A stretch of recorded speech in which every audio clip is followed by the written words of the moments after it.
Pak, kita kembali lagi menerus Rampai Pagi yang kita siarkan secara langsung pada pagi ini, Inspirasi Pagi Auda. Dan kalau tadi kita sudah memberikan segmen apa yang akan kita bawakan menerus wawancara kita pada hari ini, iaitu segmen Perkhidmatan Agama. Jadi tajuk yang akan kita bincangkan mengenai dengan KPSB, sejarah, misi, wawasan dan cabaran. Dan narasumber kita sudah pun bersedia untuk menjelaskan topik yang kita bincangkan pada hari ini. Jadi kita perkenalkan narasumber kita pada hari ini ya. Baik, bersama kita di studio Rampai Pagi pada pagi ini, Alhamdulillah, itu bersama dengan Yang Mulia Tuan Dr. Haji Abang Hazmin bin Haji Abang Taha, merupakan penolong rais yang telah kita jemput ke studio. Alhamdulillah, yang akan memperkatakan mengenai dengan Kupu SB Sejarah, Misi, Wawasan dan juga cabaran. Kita ucapkan selamat datang. Assalamualaikum Tuan Doktor. Waalaikumsalam warahmatullahi wabarakatuh. Ya, apa khabar Tuan Doktor? Alhamdulillah sehat. Alhamdulillah baik. Alhamdulillah. Baik, ini yang seringnya diperkatakan ataupun sering ditanyakan ya. Mungkin ada juga ramai di antara penonton Ketani di luar sana yang ingin mengetahui dengan lebih jauh lagi ataupun dengan lebih rinci lagi mengenai dengan Kupu SB. Ada kata ya college dan ada pula yang mengatakan ianya university. Jadi orang awam mungkin ingin mengetahui apakah status sebenar Kupu SB dengan nama college university ini. Silakan Tuan Doktor. Okay, terima kasih. Bismillah, alhamdulillah, wassalatu wassalamu ala rasulillah. Sebelum menjawab pertanyaan ini, selaku wakil daripada KPSB merakamkan ucapan sendiri penghargaan dan terima kasih atas peluang yang diberikan untuk bersama dalam Rampai Pagi pada pagi ini. Jadi pertanyaan ini biasa kena tanyakan ya, college universitinya college kah, universiti keninya ataupun macam mana. Sebabnya kalau SWAS pun college juga, International pun college juga, kemudian Mahat Islam Brunei pun Englishnya college juga, adakah ya universiti. Jadi untuk persoalan-persoalan macam ini kita akan merujuk kepada Perlembagaan Negara Brunei Darussalam.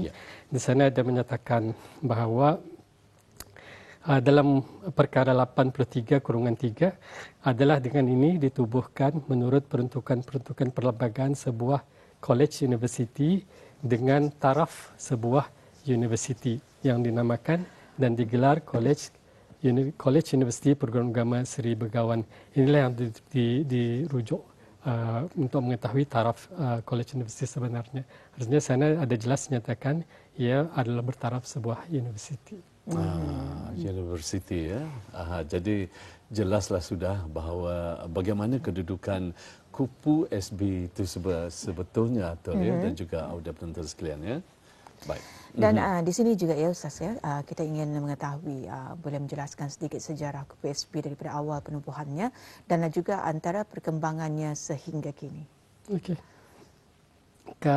Sejarah maksudnya tu. Sebabnya untuk mengetahui ataupun memahami mengenali sebuah institusi itu tidak dapat dilupakan sejarahnya. Misalnya ia mungkin sedikit berbeza dengan IPT awam yang lain. Bagi Kupu SB, atas nama Kupu SB-nya itu orang selalunya merujuk kepada tahun 2007 setelah naik taraf. Tapi sebenarnya ia merupakan jauh lebih awal daripada itu. Kalau kita lihat kampusnya masa ini, ia telah mula di peletakan batu asasnya sejak 1968 lagi. Artinya hampir 60 tahun, lebih 50 tahun, dah menghampiri 60 tahun sudah. Manakala penawaran program sudah bermula sejak 1972 lagi. Sebabnya sebelum itu penyediaan guru-guru agama belum ada secara khusus, walaupun sudah ada guru agama yang dari Maktab Perguruan Melayu Brunei ataupun yang dihantar ke luar negara, misalnya ke Al-Junaid di Singapura, kemudian ke Malaysia untuk belajar agama dan balik ke Brunei menjadi guru agama dan sebagainya itu dari dalam Brunei sendiri. Dan Maktab Perguruan Agama inilah yang telah dinaik taraf itu pada tahun 2007 bersempena dengan tahun hijrah 1429 kalau tidak silap. 1429. Tolong minta maaf kalau silap. Tahun baru 1428. Jadi sana telah dinaik taraf kepada dengan diberi nama baru College Universiti Perguruan Agama Seri Begawan. Jadi itulah sejarahnya, artinya bukannya baru 2007, bangunan itu pun sudah lama, Ya, dari betul. tahun 1968 sudah mulai dibangunkan. Itu sejarahnya secara ringkas lah. Sebenarnya sejarahnya kalau akan lampau panjang. Betul. Ya. Bila kita saksikan juga menerusi skrin TV kita pada saat ini antara sejarah ataupun detik maktab dulu dikenali sebagai maktab perguruan, perguruan ya. Alhamdulillah ya. Dan Tuan Doktor, kita ingin mengetahui pastinya ada mengandungi misi dan juga visi. Kalau Kupu SB sendiri mungkin dapat dijelaskan. Okey. Kita kongsikan bersama. Visi ataupun dalam bahasa Melayu kadang gunakan istilah wawasan. Yang tertulis adalah menjadi institusi perguruan agama yang unggul dalam melahirkan modal insan holistik yang memenuhi keperluan negara. Itu adalah statement rasmi, penjelasan rasmi bagi visi ataupun wawasan Kupu SB. Walau macam mana pun kadangnya barang-barang macam ini perlu juga penjelasan atau disimplify supaya mudah difahami. Visinya adalah apabila adanya modal insan holistik itu yang dimaksudkan adalah guru-guru agama yang boleh mendidik kemudian keperluan negara dari sudut keharmonian amalan kehidupan, terutama keharmonian beragama, amalan beragama. Itulah yang akan dikekalkan sebenarnya. Wawasan itu bukan semestinya sesuatu yang belum capai, ya sudah ada tapi akan dikekalkan selama-lamanya insyaAllah. Keharmonian amalan beragama itu. Manakala misinya yang tertulis adalah menyebar dan mempertahankan agama Islam tulen melalui perguruan agama berlandaskan ajaran Ahlus Sunnah wal Jamaah dengan pendekatan pengajaran berkesan yang berteknologi tinggi, berkonsepkan Melayu Islam beraja dan falsafah pendidikan negara. Atau sama juga seperti pernyataan visi tadi itu, untuk mudah memahaminya, misinya adalah menyediakan guru-guru agama, menggunakan guru-guru agama untuk keperluan negara dan yang mengikuti perkembangan teknologi semasa. Artinya ia menerima teknologi baru dalam masa yang sama akan mengekalkan tradisi-tradisi lama yang perlu dipertahankan. Dan sanad itu ada menyatakan konsepnya itu Melayu Islam beraja. Artinya ia akan lari daripada konsep Melayu Islam beraja sendiri. Sebabnya global ataupun dunia berubah, macam-macam ideologi di luar yang boleh saja mempengaruhi, tapi dengan menyatakan dalam misi itu ia akan sentiasa berkonsepkan Melayu Islam beraja. Itu adalah misinya. Dan secara yang ringkas lagi, misinya mengeluarkan agama yang cukup dari segi kuantiti dan berkualiti. Mungkin Tuan Doktor sedikit tambahan izinkan saya untuk menanyakan, ini sering juga saya dengar ataupun sering ditanyakan, apakah setiap daripada mahasiswa ataupun mahasiswi yang lepasan daripada Kupu SB ini katanya ada jaminan untuk mereka akan disarap sebagai guru ataupun sebagai pendidik apabila mereka keluar daripada mengikuti kursus ataupun pengajian mereka di Kupu SB. Mungkin dapat dijelaskan. Ini amat penting sekali. Alhamdulillah. Ini soalan yang benar penting. Artinya walaupun orang belajar ini untuk mendapatkan ilmu, tapi jaminan pekerjaan selepas kedudukan itu merupakan sesuatu yang penting, jauh sama penting, dan ini sering ditanyakan terutama oleh ibu bapa pelajar. Keluar sekarang dapat kerja kan ya? Ada jaminan kan ya? Ada garanti kan ya? Kalau zaman maktab dulu, memang perkara ini hampir semua ataupun semua boleh dikatakan semua dapat kerja. Tapi untuk 10 tahun terakhir, bukan disebabkan dia naik taraf dan pernah dapat kerja, tapi itu adalah keadaan semasa, yang mana apabila setiap tahun graduan keluar, maka dari segi jumlah guru itu sebenarnya sudah cukup. Jadi apabila ia sudah mencukupi, yang baru masih ada keluar, ia hanya akan dapat menggantikan kekurangan-kekurangan ataupun pertambahan-pertambahan yang ada. Jadi ia indah lagi menjamin graduate dapat menjamin sebahagian akan dapat, maka sebahagian mungkin akan menunggu lebih lama atau sebahagian ia terpaksa mencari bidang-bidang lain yang boleh diusahakan. Itu realiti yang pasti kita terima, dan ini bukan saja Kupu SB, itu semua, bukan saja di Brunei, malahan itu adalah isu global. Jadi Kupu SB ia tidak menjanjikan kerja, tapi ia menjanjikan seorang graduan aku akan mendapat ilmu, akan dididik, akan mendapat sikap, akan mendapat kemahiran yang membolehkan ia untuk menjalankan keraja ataupun tugas sebagai guru agama ataupun imam dan ulama. Jadi harapnya dengan adanya penjelasan daripada Yang Mulia Tuan Doktor sebentar tadi dapat memberi orang sedikit kepuasan terutama sekali kepada ibu bapa dan juga penjaga anak-anak mereka yang telah pun mengikuti kursus ataupun mengikuti pendidikan di Kupu SB ya.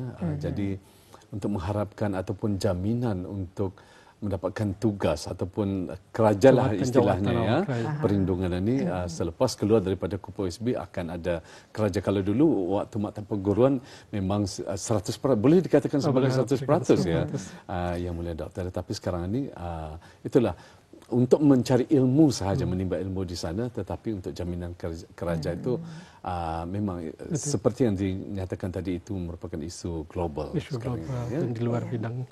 Ya. Jadi alhamdulillah ya, itu antara misi dan juga visi daripada Kupu SB sebentar tadi yang doktor terangkan. Jadi di sini doktor tadi pun doktor mengatakan dengan penjelasan pasal mereka ni lepas keluar dari sana dapat kerajaan dan sebagainya. Itu salah satu juga merupakan satu cabaran ya. Jadi di sini apakah antara cabaran melaksanakan misi di Kupu SB ini? Okey. Di antara misi secara umum tadi itu yang mengeluarkan agama, guru-guru agama yang terlatih. Dan juga secara lebih khusus ada dua lagi misi yang antara misi Kupu SB iaitu mendaulatkan ataupun memperkasa penggunaan tulisan Jawi. Sebab itu kita di Kupu SB kita ni ada pusat pengajian Jawi dan kitab Turath, dan satu lagi kita ni ada pusat pengajian kefahaman Ahlussunnah wal Jamaah. Itu dua lagi misi yang dijalankan. Maksud bukan dua saja, ini dua yang specifically di Kupu SB. Jawi di yang terpenting Ahlussunnah wal Jamaah. Yang lain masih ada syariah, masih ada usuluddin, pendidikan usuluddin, masih ada sejarah dan pengislaman pun ada. Tapi itu biasanya tempat lain pun akan ada didapati. Tapi Jawi, kitab Turas dan juga pengajian pusat Ahlussunnah wal Jamaah ini khusus di Kupu SB, dua perkara yang penting dan juga merupakan identiti negara Brunei Darussalam juga. Di antara cabaran-cabaran satu sudah tadi anukan tadi isu graduate in the pekerja. Yang kedua adalah sama juga kaitannya dengan isu global yang mana trend kalau dulu kita ini lebih fokus kepada kita ini sudah ada visi tersendiri, tujuan sendiri.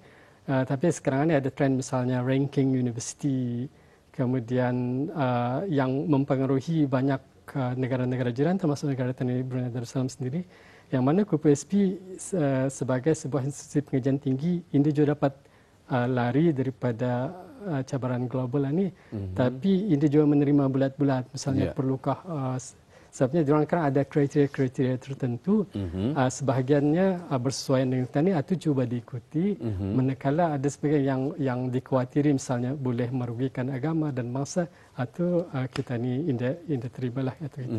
Artinya indah menolak bulat-bulat dan juga indah menerima bulat-bulat. Apa yang baik kita ni ambil, apa yang kurang sesuai dengan kita ni itu kita ni lihat sajalah.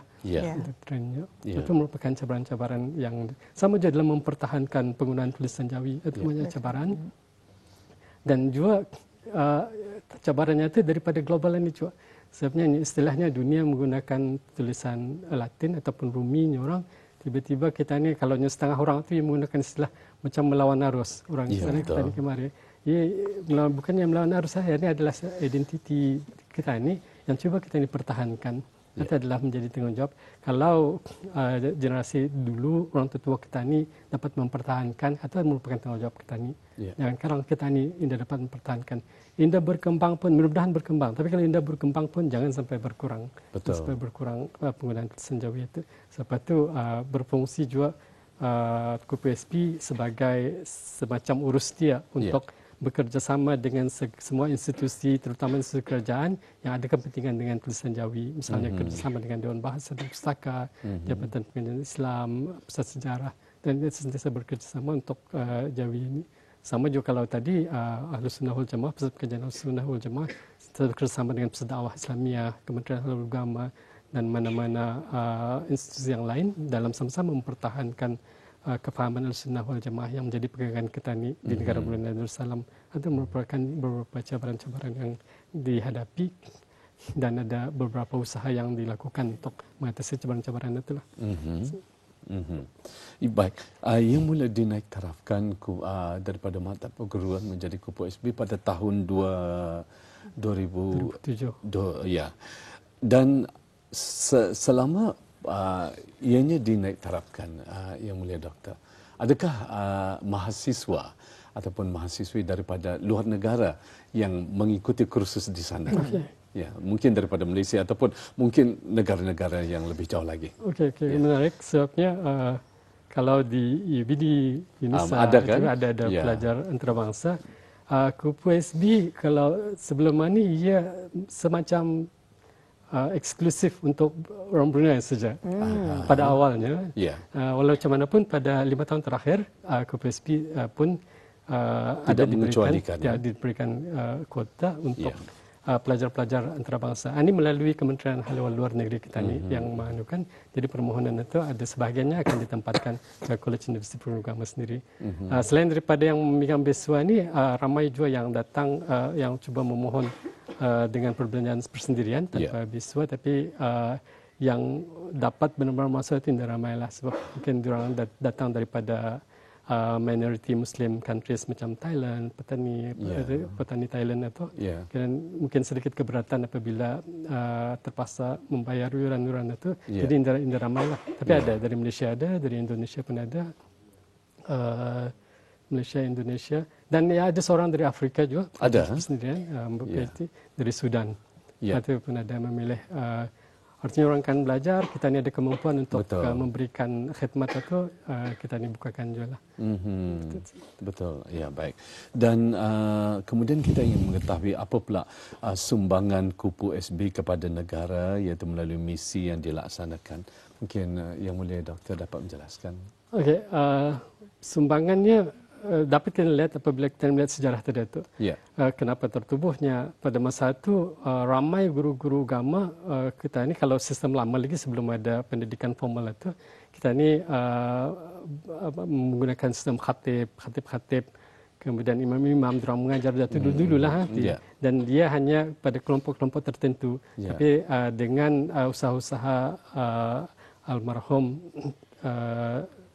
Sultan Haji Omar Ali Saifuddin Sadil Khairuddin menubuhkan, memberi perhatian pada umum keseluruhan ke peningkatan khidmat agama itu, maka salah satu daripadanya adalah menubuhkan Maktab Perguruan Agama tadi itu yang sekarang ini menjadi Kupu SB. Jadinya daripada indada pusat melatih mengeluarkan guru-guru agama menjadi kepada ada, daripada banyak menggunakan tenaga-tenaga luar daripada Malaysia, kebanyakan dari Malaysia, semenanjung Malaysia masa itu. Dan hari ini kalau kita ni lihat guru-guru agama hampir 100% adalah orang tempatan. Daripada kalau dulu orang Malaysia, orang semenanjung masih lagi ada. Berterima kasih kalau dulu. Tapi sekarang ini jarang kita lihat ada orang Malaysia menjadi tenaga guru di sekolah-sekolah agama kita ni. Walaupun sekolah-sekolah agama semakin bertambah dan di seluruh negara sudah ada sekolah-sekolah agama ini, dan impak daripada College Kupu SB dan Maktab Agama tadi itu telah berjaya menyediakan dari segi kuantiti keperluan guru di negara bernasram. Bukan guru sekolah agama saja ni. Di mana ada mata pelajaran agama, maka di sana diperlukan guru agama. Baik di sekolah menengah atau sekolah rendah. Saya tidak ada data yang spesifik ataupun yang final untuk ini.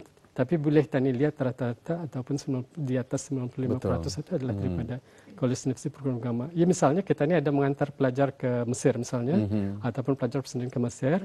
Jadi apabila Bistiani balik, Bistiani memerlukan sijil ataupun diploma perguruan agama itu. Jadi di sini salah satu program yang ditawarkan oleh Kupu SB adalah program diploma lepas ijazah untuk menjadi guru agama. Jadi diorang ada ilmu syariah, diorang ada ilmu usuluddin, diorang ada bahasa Arab, tapi belum ada ilmu ataupun kepakaran dalam bidang perguruan. Maka Kupu SB akan menyapul di sini, akan menyediakan latihan-latihan perguruan. Sekarang diorang dapat memanfaatkan ilmu yang sudah pelajari ini bukan untuk amalan diri sendiri saja, tapi untuk diajarkan secara berkesan.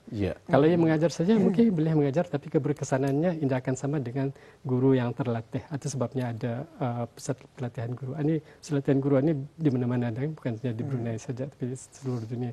Ada tujuannya itu untuk keberkesanan pengajaran. Ia akan berbeza di sana. Itu adalah sumbangan KPSP kepada negara. Jadi apabila guru agama boleh mengajar secara berkesan, maka agama dipahami dengan baik, maka ia diamalkan dengan secara baik, maka ini adalah kesannya kesejahteraan kehidupan di negara Brunei Darussalam. Bukan saja dalam umat Islam, tapi di kalangan orang bukan Islam pun akan merasa ketenangan, keharmonian hidup di negara Brunei. Secara umumnya bukan negara Brunei, kita mungkin biasa mendengar kalau umat Islam adalah majoriti penduduk, yang non-Muslim akan merasa aman. Berbeza kalau non-Muslim majoriti ada sekumpulan umat Islam, mungkin India akan terjamin kesejahteraannya. Jadi ini kalau di Brunei Darussalam memang jelas. Artinya kesejahteraan hamalan agama itu banyak impaknya datang daripada guru-guru agama yang dikeluarkan oleh KPSP itu. Jadi kalau ada isu misalnya kalau India lah orang 0% langsung India ada jenayah, misalnya langsung India ada atau di syurganya ada. Tapi selama mana peratusnya itu kalau macam sains sosial, selama di bawah 5% atau 4% ke bawah, itu adalah perkara biasa sebenarnya kita ini.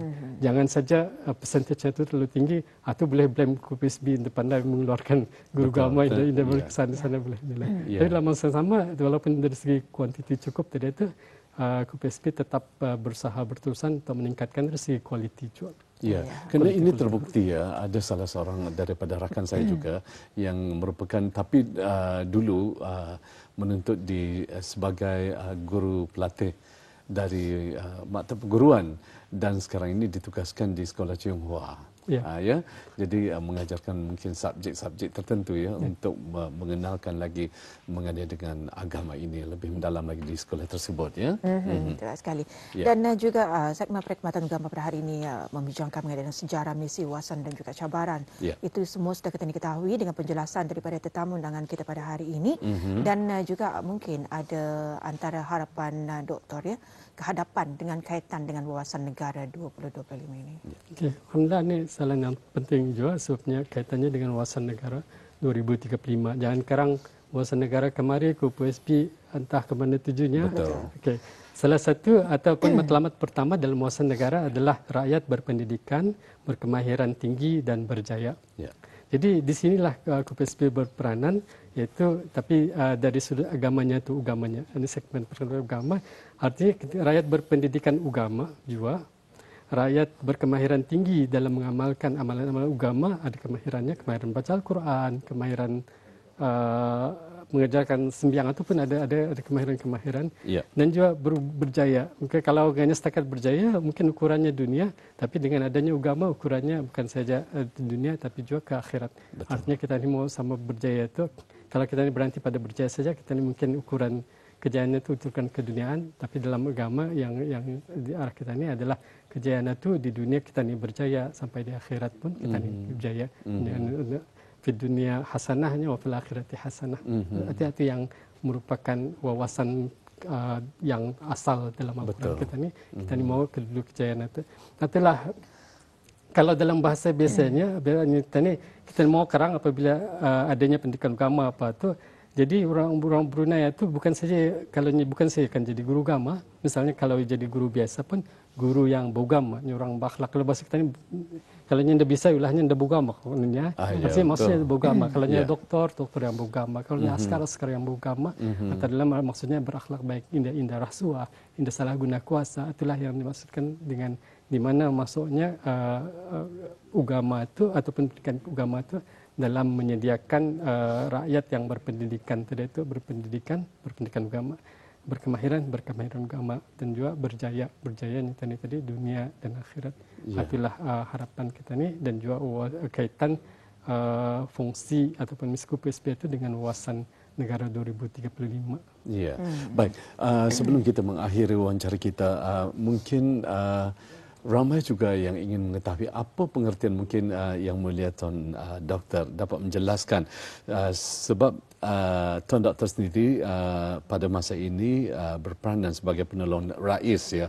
Jadi kita ni ingin mengetahui apa dia sebetulnya pengertian perkataan rais ada juga ingin mengetahui Chancellor setiap universiti ataupun yang seumpamanya. Mungkin dapat dijelaskan Yang Mulia Doktor. Ini menarik. Alhamdulillah ini peluang untuk menjelaskan.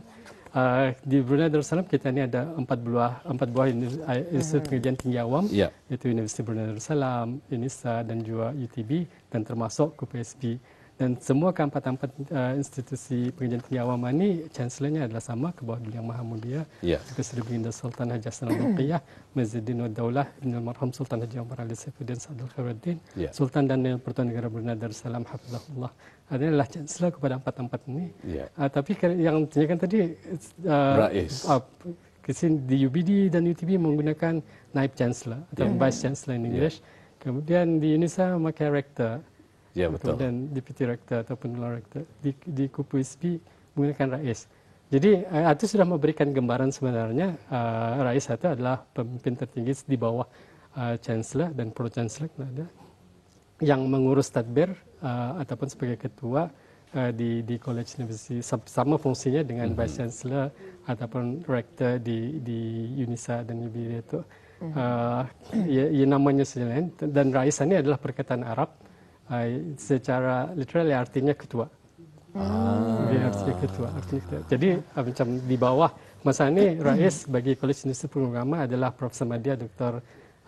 Abdul Nasir bin Abdul Rani itu Raisnya, dan dibantu oleh 3 orang penolong Rais, saya sendiri, kemudian ada lagi 2 orang yang membantu dari hal-hal akademik, dan penolong Rais 3 dalam hal-hal pelajar. Artinya berbagi-bagi membantu yang mulia Rais. Rais itu artinya ketua. Alhamdulillah ya.